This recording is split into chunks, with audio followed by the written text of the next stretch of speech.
On today's episode of Locked On Avalanche, the new version of the Colorado Avalanche takes the ice against the Maple Leafs. And in the words of Ferris Bueller, it is so choice. Let's talk about it. New episode of Locked On Avalanche coming at you.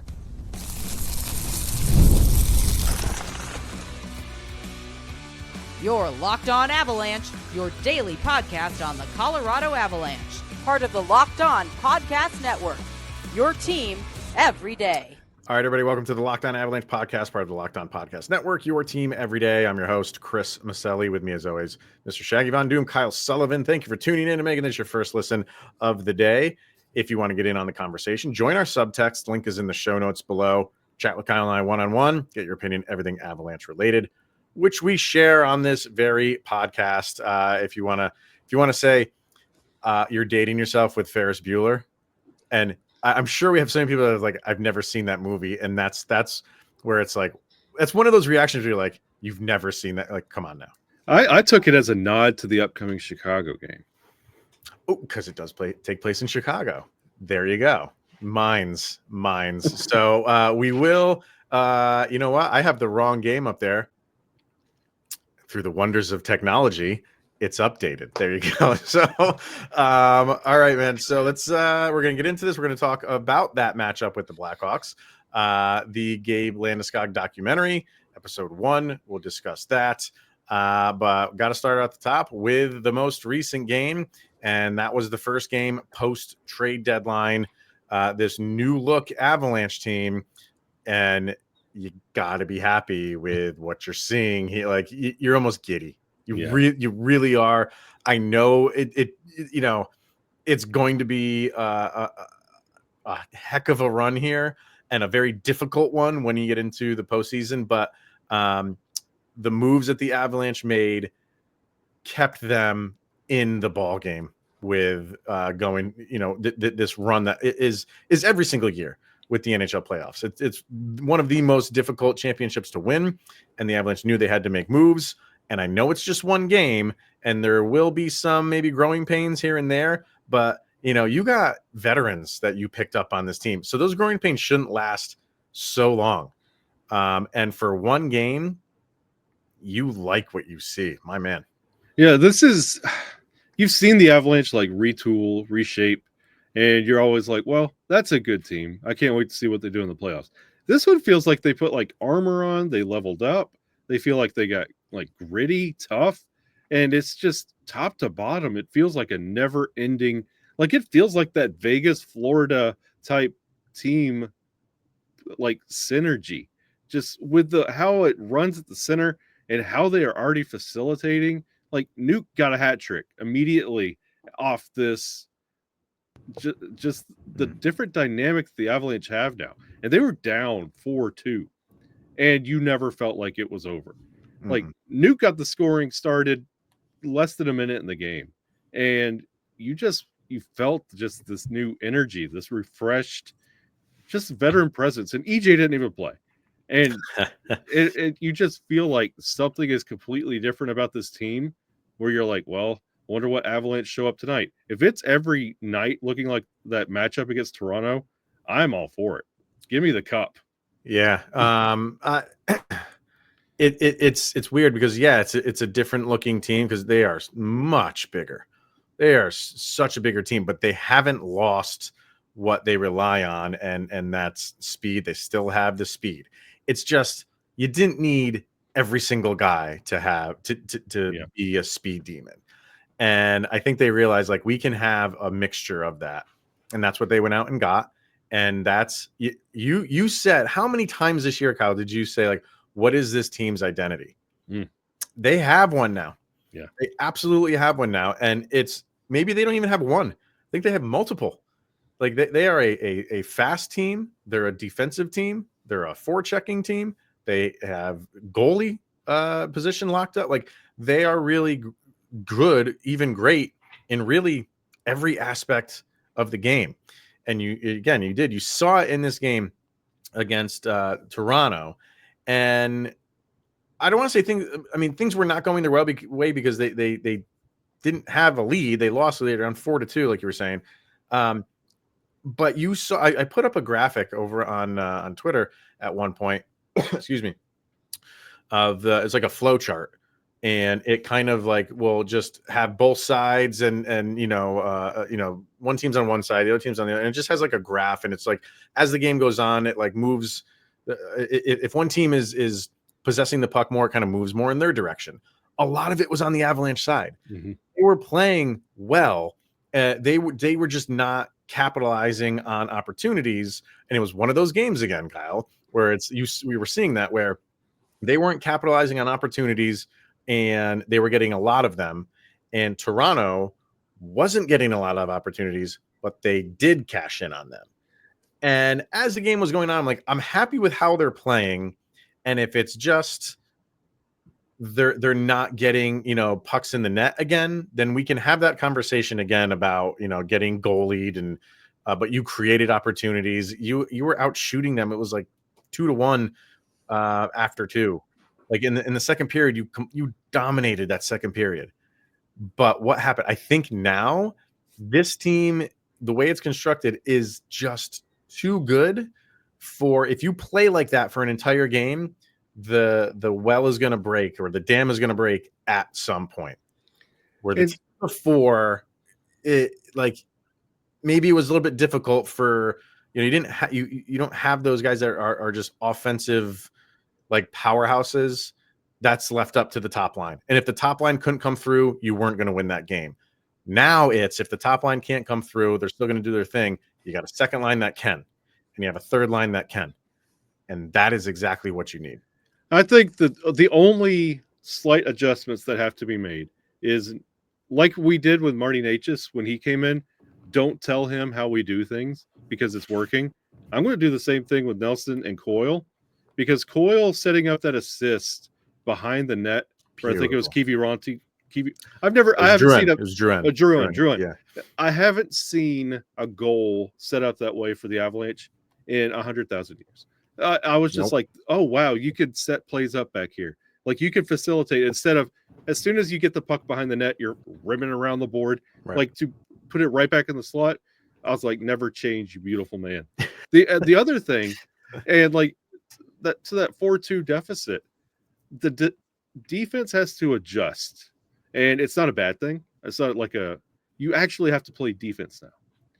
Like so many times the defense, when it came to like Cale Makar, Taser especially, they'd really have to overcompensate and play a little forward too and get in there and really get things going. You don't have to do that anymore.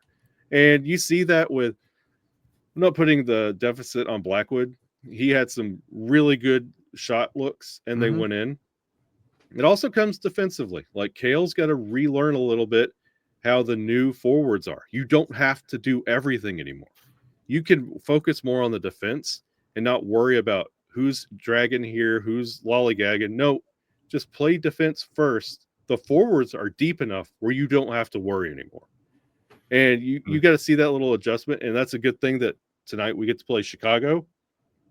You really get to toy around and see what works. But defense just needs to worry about defense first. You're going to be all right. The forwards are great. Don't change them. Don't change what they're doing because they're already making an impact on how they are facilitating. They're using their veteran knowledge and presence and experience and making everybody better. Yeah, I take your point with the defensive side of things, but the way that they utilize Makar on the offensive end, I think it'll just make him even that more dangerous, and that more dynamic because you now if you're an opponent, you have to worry about so much on this team, and so many guys that can come at you in so many different ways. And that's just for the forwards. And if he's out on the ice, you're like, oh yeah, and Cale Makar. Yeah. So I think it's just going to make life for, like you said, life a little bit easier. It might, and that's scary because the season he's having already is a Norris Trophy, award-winning season, and having forwards that just open up the lanes for him even more, man. That's. Oof. Yeah, and it changes like any player on this roster. You go from needing Cale Makar or Nathan MacKinnon to having Nathan McKinnon and Cale Makar. Like, that's just one of the different tools that they can use night in, night out.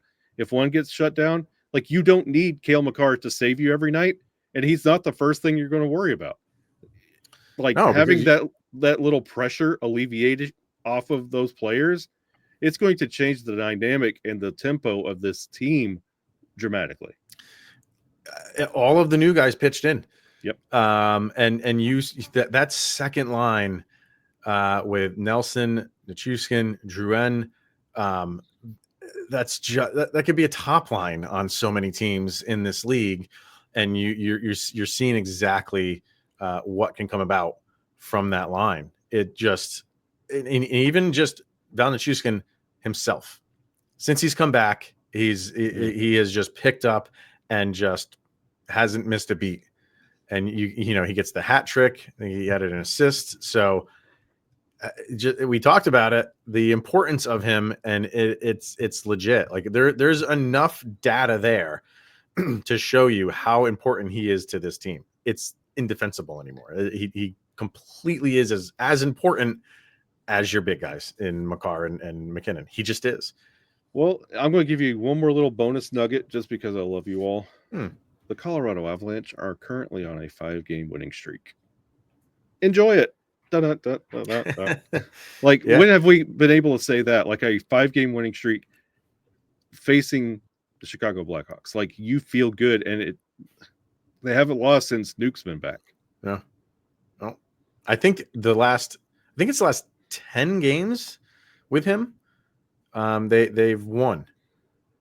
You know, there's been a break, obviously, with the injury, but dating before the injury, the last 10 games that they've played with him, they have won. So he's that important. Yep. Yeah, we'll talk about the matchup with the Blackhawks in a little bit, but you know, everything looked good. The power play looked great. You did get the 1 goal on the power play from Nathan McKinnon. Your penalty 100 points, by the way. 100 points. Yeah, you're right. Yep, 100 points. First one to get that. So it was. Let's see, the Leafs were 1 for 1 on theirs. What'd you say? Nuke's first regular season hat trick. He got one in the playoffs, I believe, but that's his first regular season hat trick. I remember he had another hat trick, but that was in the playoffs. Really? That was I believe that was the stat line that they were saying in the middle of the game, and I was like, well, that's fun. Yeah, but it was shortly after that is when Nate got that empty netter. And you're celebrating 100. So, and just to flip it on Toronto for a second, I talked about this in the StatCast. If you watched that, for number sickos, yeah, Mitch Marner's impressive, man. Yeah, he is. I know he likes, you know, people like, he's almost like a whipping boy. I don't know how much it is inside like Maple Leafs, like that fan base. But I just get the impression outside of that, from an NHL fan point, like I feel like he is almost like a Sam Girard, like he's just like a whipping boy. Yeah. And that guy's got insane skill. And I don't watch a ton of Maple Leafs games, but when you see it, like he was almost like we see so many times from Nathan McKinnon. And just wanting to take over, and he's got the ability to do that. Like, I think we got to start appreciating his game a little bit more. That guy is an insane hockey player. And to think he could have been traded for Mikko Rantanen. Could have happened, but he said no. So, wise take that for what it's worth. Be interesting to see where that's all going to go this offseason. So, all right, yeah, we'll talk about the matchup with the Blackhawks in a little bit. But we wanted to get to this Gabe Landeskog documentary on TNT. Episode 1 aired. I was able to watch it. You were a busy man being dad all day, and couldn't watch it yet. But we're still going to talk about. I'll fill you in on some of the details. Be my eyes, Chris. So we'll do that coming up next. But we are going to hear from Wonderful Pistachios. If you're looking for a snack that's both delicious and nutritious, crack into a good source of protein with Wonderful Pistachios. It's one of the highest protein nuts. Each 1 ounce serving has 6 grams of protein, giving you over 10% of your daily value. Plus, they're packed with fiber and better for you unsaturated fats to help keep you feeling fuller longer. told you about some of the flavors that they have. I'm going to mention them again because I haven't done an order yet, but I think I might have to. And I think I made my decision. But some of the ones that they have over there, jalapeno lime. I think, was that the one you liked? That is mine. That is yours. They have the salt and pepper, lightly salted, if you don't want to get super salty. No salt, which who the heck wants that? No. Chili roasted, honey roasted, smoked barbecue, and sea salt and vinegar. I think I got to go honey roasted myself. Yeah, you can give me that jalapeno lime, pistachio Von Doom, baby. Jalapeno lime, and you're wearing a Green Lantern. That's true. Jersey or shirt. So, and I'm salty enough for the both of us. So get crackin' and get snackin' with the snack that packs a protein punch. Just visit wonderfulpistachios.com right now to learn more. Go now. Why would you not go now? No. All right. We got to get rid of that thing. There we go. All right. So let's discuss this Gabe Landeskog documentary, episode 1 on TNT, 5 episodes in total. I looked at the schedule for it. So they're doing Sunday. It was Sunday. Next week they're doing Sunday. And I think episode 3, it's either episode 3 or episode 4, is on like a Wednesday for some reason. I don't know. Like, is it like the NCAA tournament maybe? No, because it's probably going to lead into their Wednesday night hockey coverage. But why not just keep it on Sundays? Like you're kind of throwing the routines off here, TNT. And speaking of routines, to everyone that missed it, like me, if you're going to go looking for the on-demand version, it doesn't come out until a week after original air date because they're being very exclusive with this. So if you missed the episode, you can catch it next Sunday, noon Eastern. Fill in your time zone here. When they release it for streaming. Okay. Yeah, so you can watch that one and then the next one. Oh, so I see what they're going to do. Yeah, you see that a lot. They play them back to back and catch it up. So if you did miss the first one, tune in next week, get caught up. Because episode 1 was good. It was a good starting point. It started with that like 2-minute trailer that if you have seen the trailer, just pretty much started with that. And then it's nice I like this stuff, man. Like I like behind the scenes documentary stuff in anything. I especially like it for hockey stuff, but the subject has to, when I say the subject, like the person has to have a personality. Yeah. And Gabe Landeskog has a personality. You know what I mean? He's not just monotone, I want to say typical hockey player, but most of the time when you're getting that monotone stuff, that's in like press conferences and right after a game and sometimes right after a loss. And that's the last thing they want to do. When you get guys in like their natural habitat of even on the ice or stuff like this at their home, they're a little bit more outgoing. And Gabe Landeskog's always been that way. So you knew you were gonna get some good info and just get his real personality. And that's exactly what you got. And see, with them calling it a clean sheet, you could probably use that name and change it around a little bit for Mikko's documentary at the end of the year. You could. I'm very curious with this hockey documentary style.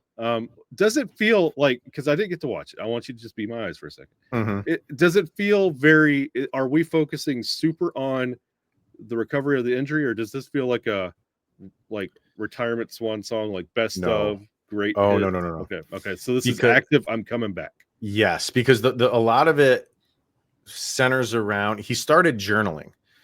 A couple of years ago, like when he really started like having the surgeries and stuff like that, he just started journaling, and almost all of it is him sitting at a table. He's got that journal in front of him and he's reading a couple entries, and he'll read one too. And some of them are when he starts going down a dark place of just, is this going to happen? Like, I've only identified as a hockey player. And if I can't be a hockey player anymore, like, what am I?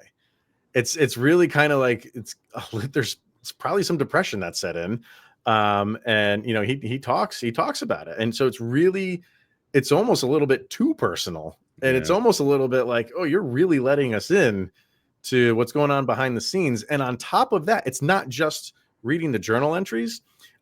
He did what so many dads, like first expecting dads, do, and just start filming everything. Oh, Because so when his wife was pregnant, like with their first baby, like he's got the old school camera, not the cell phone, the old handhelds, and he became a documentarian, like in his own right. And so that just carried over into the injury. Yeah. And so you're getting both. You're getting his journal entries, you're getting the behind the scenes home footage of what's going on with him while he's rehabbing. And yeah, he starts to, it's really slow going in the beginning after the second surgery, the bigger surgery that he's still dealing with. And he's starting to and it's really early, only like a couple months, but he's not, even after a couple months, he's not progressing how far he wants to progress. And then he goes to Philadelphia and he runs into, and doesn't run into him, it's scheduled. Bill Knowles, I believe is how you pronounce his last name. And he is it's like a strength and conditioning coach who's like specializing in how he's trying to rehab. And that's when like the light switch went off and he just starts because his wife is interviewed throughout the whole thing too, which is great. So you get her perspective as well. And she was even like, then he started seeing some progress and became like the Gabe that she's always known. So, and you see that, and they have footage of him when he takes his first steps, up steps and down steps for the first time in like 2 months or something like that. Yikes.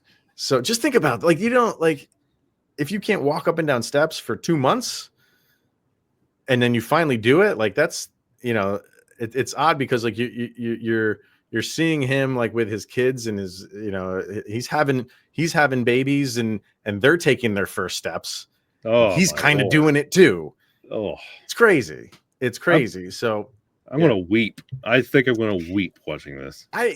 Not in episode 1. Maybe we'll see what the rest of the episodes do. But they have some really, really good like video montages. And I'm telling you, if you listen to this show, we are music nerds. Like we do our sound check after every game. We listen to a lot of music.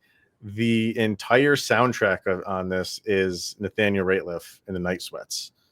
And he has a credit too. In the credits, like he was responsible for the music, and it's all his music, him and his band, who are from Colorado as well. So that's I said that on Twitter. It's like that's a nice little added touch that they put him in charge of the music, and it's great. It's great seeing these video montages of him with his kids, him rehabbing. He talks about the Stanley Cup final and the run they went on, but this was like the beginning. Like episode 1 is kind of like a wide angle view of everything that's going on, and I'm really curious to see where the subsequent episodes go, and because there's going to be setbacks too, clearly, and we got a little bit of that, but I wonder if we're going to get maybe a little bit more focus on when those things happen. But it was good. Yeah. I'm sorry, Gabe. I'm sorry I was mean to you. Please don't put me in the journal. He says something in the one journal entry where he's like right before the surgery, and it's like let's do this thing. Nobody's ever come back from this. I'm determined to be the first one. And he just ends the journal entry with 2 words, and it just says, "You watch." Ooh. And I'm like, I bet he's hung on to that this entire time. And you root for people like that. You have to. So I'm sure there's a lot of people who, we've seen so many comments, Kyle, in our message boards, stuff like that. Just retire, just retire. Number one, you have to put yourself in his shoes, and you have to put yourself in a hockey player's shoes. They just don't turn it off like that. Yeah. And he wants to see this thing through. And I've said this before too, Kyle. Even if he comes back and plays 1 game, and after that game he's like, I can't do it, and then he retires, he'll look at that as I saw this thing through. And that's where I think it goes. I'm not saying like if he's able to come back, he's going to be able to finish his career, play till he's 40. I have no idea.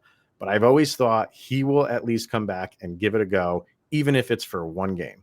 And if that's all he gets, he'll see that as a success because I saw this through to the end and I didn't quit before I touched the ice with my teammates. and that's going to be a win for him if that's how it goes. Yeah, I mean, I get the retirement thing, but I mean, when you hear these kind of stories, like, you kind of want to see him follow it through. Absolutely. Absolutely. When I say like the retirement thing, I just don't want him to return and be like a shell. Because I hold him in such a high regard. Right. I don't want it to be, we're nerds, we're geeks. Like, you don't want it to be like the comic book cons that we go to where you see like, I was the janitor in Bill and Ted. Do you remember me? Like, no, you don't. Yeah. You want Landy to be Landy. You don't want Pristine. Him to come back. Yeah. You don't want him to come back and be like, I watch wrestling. You don't want it to be like when Hulk Hogan comes back. And you're like, oh, that's Hulk Hogan. I know what you mean. Yeah. And I don't think he wants that either. Yeah. I don't think he wants that either. So interested to see where it goes. Good first episode. Definitely check it out. And we'll probably be doing these every Monday, except for the one that's on Wednesday, which I still haven't figured out why. Then we'll do it on Thursday. Maybe they're playing that Wednesday. Maybe the Avalanche are playing on that's TNT true. That Wednesday. That'll be his return game. Oh, I was looking at the schedule and I'm like, it's 5 episodes. Let me look at the schedule. Is this lining up when the playoffs start? Oh, but it doesn't. It doesn't. So I'd be like, that would have been poetic. So, all right. Let's one last thing to do. We're going to discuss the matchup with the Blackhawks and what we are expecting from that. So we'll do that after this.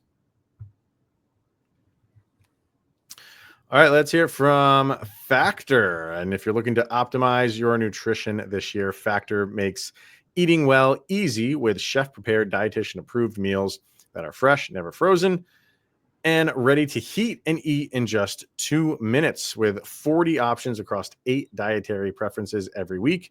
You can customize your meals to fit your lifestyle, whether it's Calorie Smart, Protein Plus, or Keto. Plus, Factor even offers wholesome smoothies, breakfast, and grab-and-go snacks to keep you fueled all day long. We have tried this. My wife and I have tried this. We did the Protein Plus one. I was very impressed.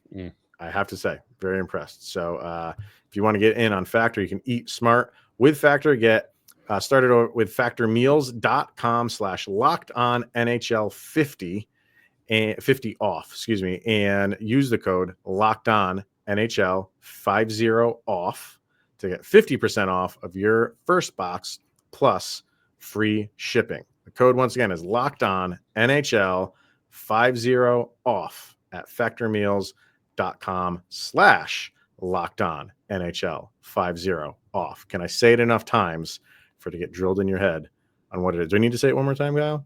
Why not? It's right there. Locked On NHL 50 off for 50% off of your first order over at Factor. Go check them out. Okay. Chicago Blackhawks. Been a thorn in the side of the Avalanche for this season. But like you touched on it earlier. Don't you just feel like enough playing around with it? Like this team really should just mop the floor with the Blackhawks. It's your last game on this homestand. You've got to feel good. How you played against Toronto has got to make you feel good going into it because that's Toronto. Toronto is a good hockey team, and you put up 7 on them. So how are you feeling going into Chicago? Against Chicago. I got to think that it's a good vibe. Do you know who has the 7th best power play in the National Hockey League? I believe it is the Chicago Blackhawks. Do you know who has the 8th? 8th best power play? Yeah. It can't be the Avalanche. What if I told you it was? Really? They've moved up that far. Yes. I haven't looked at the special team stats for the Avs. Yeah, wow. It's amazing what happens when you get rid of a moose that's holding your power play down. But no, that's a fun fact for you. Yes, the Chicago Blackhawks roll in the ball with a 7th best power play. The Avalanche are all the way back up in 8th. Wow. Ryan Donato is on a hot streak right now. And like, that's the thing with the Blackhawks. They have guys who have like little hot streaks and then the end. They kind of ghost. So it's what fire do the Chicago Blackhawks come at you with? With this depth that you saw against Toronto, you feel good about neutralizing whoever wants to have a career night. But you also expect the Blackhawks to come out and again continue because they want to prove themselves. this is a good place to do it. They beat you twice already, but this is where the Avalanche really need to settle in, not do too much, just play good, clean, simple hockey, and wipe Chicago. Yeah. Yeah, this should just be, we're imposing our will on you, and there's really nothing you're just going to get line after line. That's what you want to do. Stack the lines. Yep. Just have one good shift after another, and but don't. I would say don't take it lightly, because I don't think they will, because you have enough new guys on this team where they're not going to want to take a day off. They're going to want to come out and prove to their new teammates why they went out and got you. So, and then you have the guys that have been with the Avalanche for a while wanting to show the new guys, this is how we do things around here. So I just feel like it's going to be a different vibe. I don't think you're going to get that slow start from the Avs. But here's the other part of it that might give them a little bit of juice is EJ playing this game. This is your last home game on the homestand. People are just psyched that he's back with the Avs. It is the Blackhawks. So, I would hope they play him in this game just because that moment's going to be awesome. And I would love for his first game back with the Avs to be at home. And you really want to let it all out and really tinker around and see what works, because after this, you go back on the road, you're playing Minnesota. And that's it. That's a game you need. Those are points you really, really need. So I would like to see EJ out there, see what you could do. They're not going to be like Toronto level. Roll him out there, see what he can do, see what he can provide. But you need those forwards. This is the game where you unconsciously get 10. I want my 10 spot here. In the homestand, a perfect homestand. Do the thing. Don't look ahead. Don't be like, okay, this is great. Let's save ourselves from Minnesota. No, that's what the bus ride and the plane ride's for. Yeah. Let it all out. Give the fans a show. Go to Minnesota on a absolute tear. And Jared Bednar did say something when they asked him when they acquired Eric Johnson, how you're going to use him. He's like, I haven't figured that part out yet. I'm gonna mix and match here and see what we come up with, see who's working well together. So that could be a very good reason why he plays in this game. We didn't mention him when we were talking about the game against Toronto. Sam Malinsky played fabulous. He was all right. He had a great game. That the one goal that was a Kiviranta goal was all because of him. Yeah. He had the head of steam. There was a change going on for Toronto. They didn't get the puck deep enough. He had all this open ice and he just went for it. He didn't just let me stay back, let everybody change. No, I'm going into the zone. I'm making something happen. I thought he played a really, really good game. And that's what you want to see to give your coach good problems to have. Of how we always say with the goalies, right now you can put either goalie back there. You want to get that with everybody. You can get that on the defensive side too.